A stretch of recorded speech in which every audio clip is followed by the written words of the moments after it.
Well, hello, everyone. I wanted to do a little review on this Metabo 10-inch compound miter saw.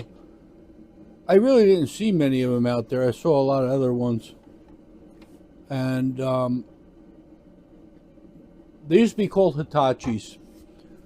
So I worked on with one of these in my past life. Oh God, I'm gonna date myself going back 30 to 40 years ago. In my past life, when I was a carpenter or car painter or something like that, and this is my favorite machine. I've worked on a few others. Um, since then, they've done a few upgrades to it. Now I like the 10-inch one because of the size. If you're going to carry it to job site, we used to set it up on a long workbench, and has these outfeed type things. We didn't use them because we would just put blocks along the way or whatever we did. But in any event, the 10-inch for me is enough. The 12 inches are too big. They seem too cumbersome. I guess it depends what you're doing with it. And I like the vertical handle for the ergonomics. Most of them now have the horizontal handle. And for me, it kind of gets to my wrist after a while. Not that I'm cutting miles and miles of stuff anymore, but I just like the feel and the control I get with the vertical handle. It's what I'm used to. So with that, I've cut miles of crown with these things, dental, custom cabinets, casework. I used to do bars and restaurants in my past life and so forth. And I always wanted one of these for myself. And I'm getting back into woodworking as a hobby and so forth. So I afforded myself one, which is probably the last machine I'm ever going to get. I still have my old chop saw, which I've cut crown molding on and a lot of stuff. Don't get me wrong, if you know how to do it, you cut it by hand. But there's definitely an upgrade for me, and eventually I'm going to put it on a workbench and fix it to a workbench, and it's going to live there. So, yeah, one of my favorite machines, and I got to tell you, out of the box, everything is accurate. It's square, the fences to the blade. The angles are and the dials are all good. It has a laser on it. I have to play with that a little bit more, I think. I'm not a big fan of lasers because I'm just old school. That pencil line or that score, I like to see it. If I'm doing production work on a bench, I'll set up a block down the end or a stopper. If I'm cutting a million things, that's the only way for me to go. I've used the lasers before. I just don't know if I'm ever gonna 110% trust them. But that's just me. Like I said, if you're just doing production rough cuts or something, they're fine. So yeah, this thing, it just I don't know what you can't do with it. I mean, it's 45 degrees in one way and then 65 in the other. Both with the compound miter. You could flip the boards. I don't know what angle you can't get off of it. And I do remember if there was something weird we had to do, if we were doing, cathedral ceilings and beams of sorts or something, and I needed this really weird cut, I just make a jig. I do the math. 90 degrees minus 15 is whatever, and I just make that jig and get that angle. So no biggie there. I don't know, and maybe somebody can help me out. I don't know if they make a zero clearance for these or not. Of course, you can make one, or you could do the tape thing. So I haven't really messed with that. I do see that they slide, so I could probably get a little more out of it.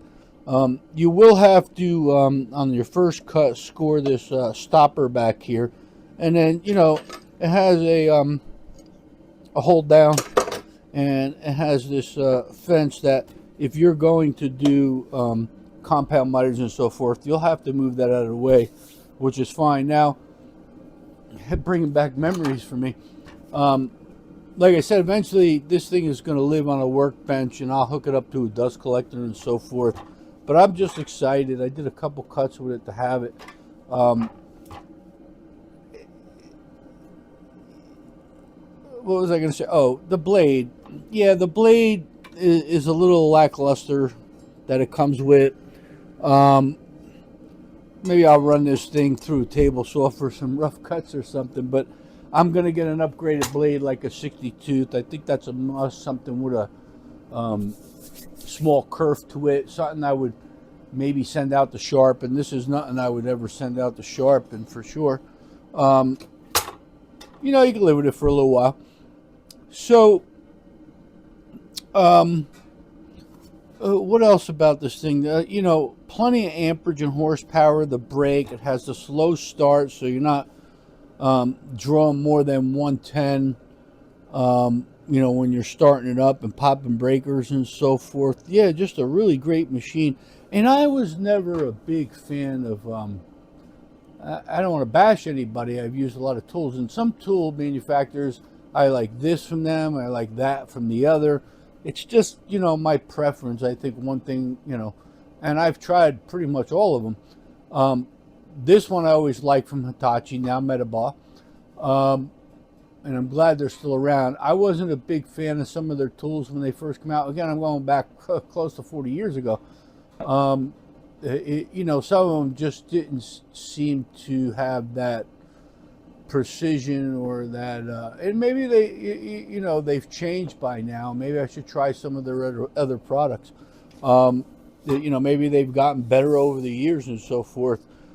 Price point, geez, I don't know. I paid between $470 and $520, I think, for this. Now you could get the less expensive ones and different ones and so forth, but I think this one's that price because it's the most desirable one, and it was for me, so I paid it, and I treated myself to this. I think this will be the last machine, compound miter saw type thing I've ever had, I ever get again.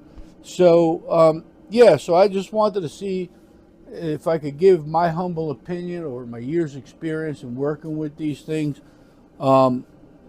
This is a definite buy. Not that some others aren't good. I haven't worked with all of them. I won't mention names. Like I said, I don't want to bash anybody. Some of them are nice. I don't know about their precision. I've never worked with a Festool one. They're just way out of my price range, and maybe I'll get a chance to and maybe fall in love with them. And I just don't know if I could justify the cost there. You know, I just don't see it. You know, for me, this thing is just as precise as any of them. And I said right out of the box. And I remember working one of these things when you said it, and we beat on them. I mean, like when we read, I did bars and restaurants, and all custom high-end woodwork and stuff, and miles of woodwork cutting. When you set this thing stays true. It never failed on me. So yeah, this is where I'm at with that. I like the 10-inch one for what I'm doing. You know, if you are doing different stuff, I can understand why you want the 12-inch one, but if you have a shop, maybe you get a real arm saw or a larger circular saw. I don't know. But, you know, most of the stuff I'm doing is like 3 inches or less. I mean, of course, you know, I could cut a 12-inch board or something, or 12, you know, on the flat or something like that. But, yeah, there you go. So if that helps anybody out, again, in my humble opinion, very nice saw. The Metabo C10 FHSH. Yeah. So go check it out. I didn't see many reviews on it. I'm excited about it. Thank you.